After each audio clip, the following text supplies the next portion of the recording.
Pero ito lang masasabi ko sa iyo sis. Hanapin mo ang mga kiliti nila at makukuha mo din ang mga loob nila. Kaya mo yan. Nakikita ko sa iyong makakaya mo yan sis. Mga salita ni Troy na nagpalakas ng loob nito dahil sa pagmamadali niya ay di niya napansing may makakabanggaan na pala itong isang babae. Sorry po ma'am, sorry po. Di ko po sinasadya. Okay lang po ba kayo? Paghingi ng paumanhin ni Tess sa nakabanggaan niya nais ni Tess na makuha ang mga loob ng estudyante niya, kaya nagdahan-dahan itong tumayo at naglakad papunta sa mga estudyante niya. Nang malapit na siya sa kanila, ay dahan-dahan niyang hinatak ang isang upuan at dinala sa harapan nila. At umupo si Tess sa harap nila. Sa ginawa ni Tess ay nagtinginan sa kanya ang mga estudyante niyang nagkukumpulan sa likuran sa mga oras na iyon. Hello! Pambungad na pagbati ni Tess sa kanila habang nagtitinginan ang lahat sa kanya.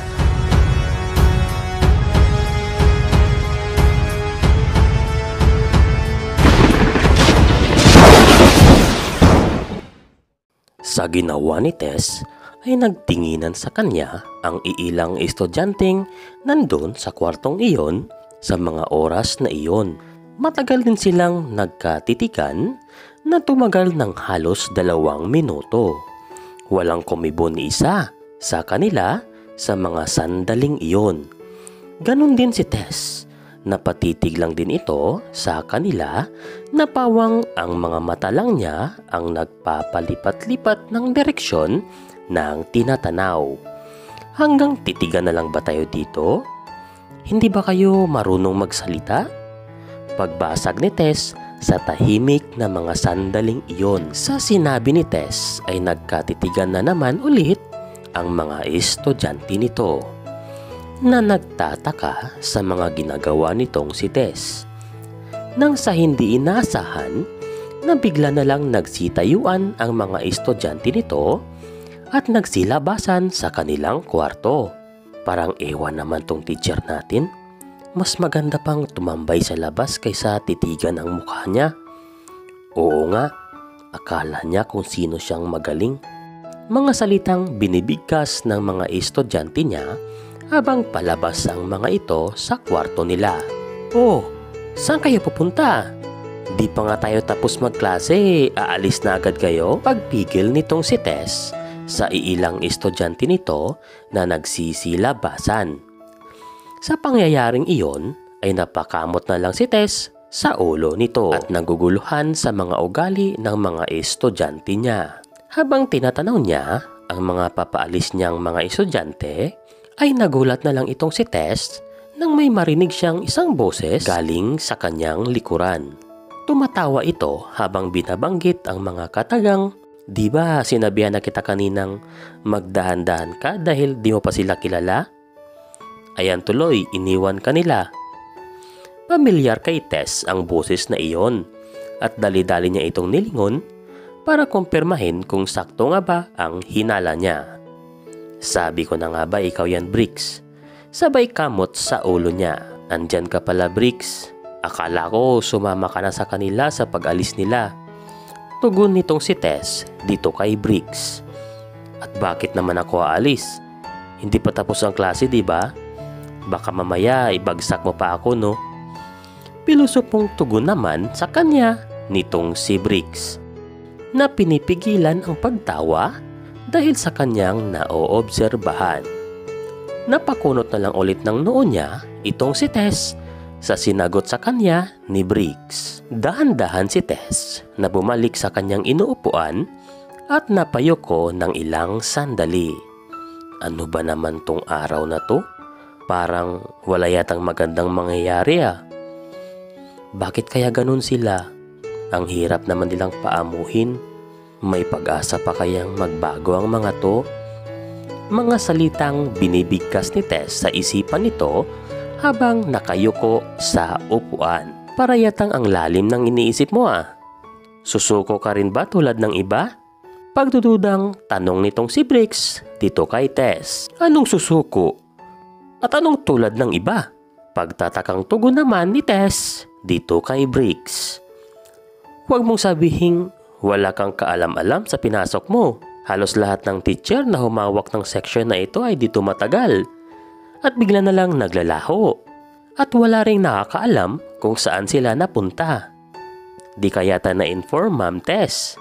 Sa sinabi ni Briggs ay nakaramdam ng magkahalong pagtataka at takot itong si Tess. At napatitig ito ng matalim dito kay Briggs. Bakit? Ano bang hindi ko nalalaman? Sabihin mo, Briggs. Nang lalamig na mga salita ni Tess, naatat na malaman ang katotohanan. Nang sa bigla na lang nabasag ang seryosong eksena nang tumawa ng malakas itong si Briggs. Sabay sabing, joke lang yun no? At patuloy itong tumawa. Grabe ka pala kapag natatakot. Hindi na maipinta ang mukha mo. Patuloy itong tumawa hanggang sa sumakit ang tiyan nito dahil sa sobrang kakatawa. Sa ginawa ni Briggs ay nadagdagan ang galit sa kanya ni Tess. Wala ka talagang kwentang kausap, Briggs. Mahina at galit na sigaw ni Tess dito kay Briggs. Lumayas ka nga dito. Sabay hinagis niya ito ng dala nitong notebook at ballpen. Sa takot ni Briggs na baka matamaan siya ng hinagis sa kanya, kaya nagdali-dali siyang tumakbo palabas ng kanilang kwarto habang patuloy na tumatawa. Hala ka Ma'am Tess, ikaw na ang susunod. Pahabol na pangungulit ni Briggs dito kay Tess habang sumisilip ito sa pintuan. Tuluyan lang itong umalis at naglaho nang makita niyang kumukulo na sa galit itong si Tess. Ikaw talaga Briggs, humanda ka sa akin kapag nahuli kita. Makakatikim ka talaga sa akin. Galit na mga salitang lumalabas sa bibig nitong si Tess na halos masisiraan na ng ulo sa mga nangyayari. Dumagdag ka pa Briggs sa problema ko, madapa ka sana.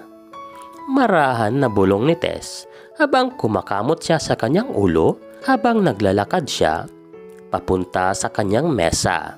Habang nakaupo siya ay wala siyang magawa kundi panoorin na lang ang bawat sulok ng kwartong iyon kasi wala naman itong estudyanteng matuturuan.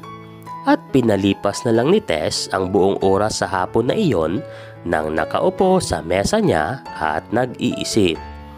Nang sa di niya namalayan na pumatak na pala ang alas 4 ng hapon sa mga oras na iyon at patuloy pa rin itong nakatulala habang nakaupo sa mesa niya. Natauhan lang siya nang marinig niya ang boses nitong si Troy.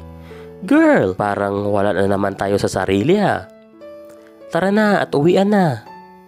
Hayaan mo na muna yung mga problema mo at ilipas din yan. Sabay hinatak niya itong si Tess at naglakad silang dalawa palabas ng kwartong iyon. Teka lang Troy at daanan ko munang baunan ko doon sa faculty room natin. Salitang binigkas ni Tess dito kay Troy habang hatak-hatak siya nito.